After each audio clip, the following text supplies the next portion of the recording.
If we can do that ourselves as an industry, that's an ideal way of doing it. It's the way it should be done.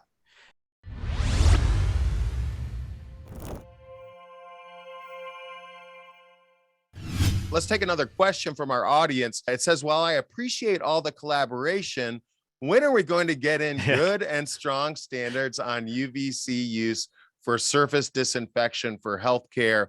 It's pretty loaded, right? But you have to start with the standards, and then how does it roll out through the government agency? Dr. Horn, you know, as development has really taken off in the UVC field, it's kind of the Wild West. And I think from a private standpoint, organizations want to know what the standards are that we want to be developing to. What are the standards necessary to achieve the desired outcomes? What can you tell us about this? This is a huge question. And it's one of the primary things in constant conversation in IUVA. And it's, you know, again, this is why NIST is collaborating with IUVA on that. And it's why IUVA, because it is not, strictly speaking, a rule writing organization. They're actually, incidentally, it's important to realize that anybody could just form a 501c3 and start doing research, but it takes a special type of organization and classification of that organization to be able to write a rule or to be able to set a standard. IUVA can't just write something up, send it to ANSI, and suddenly everybody follows it.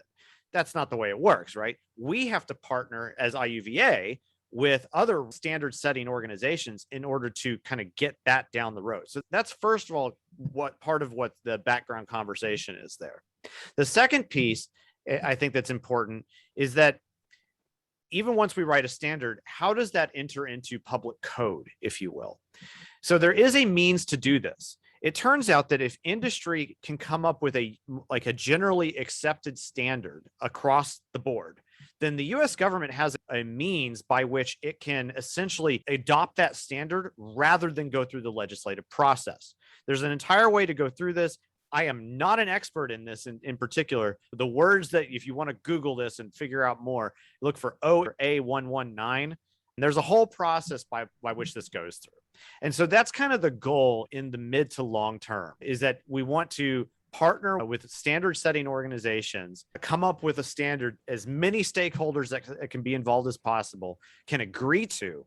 And then we go through this process by submitting that to the government in that way. And then that helps to kind of jump through the hoops that otherwise, I mean, we all know what happens in Congress in this regard. It takes a long time to get a law passed, and we don't necessarily even want that to be the case. I'm not sure it's the right thing to have, you know, necessarily legislators who are not experts in UV making that decision. If we can do that ourselves as an industry, that's an ideal way of doing it. It's the way it should be done.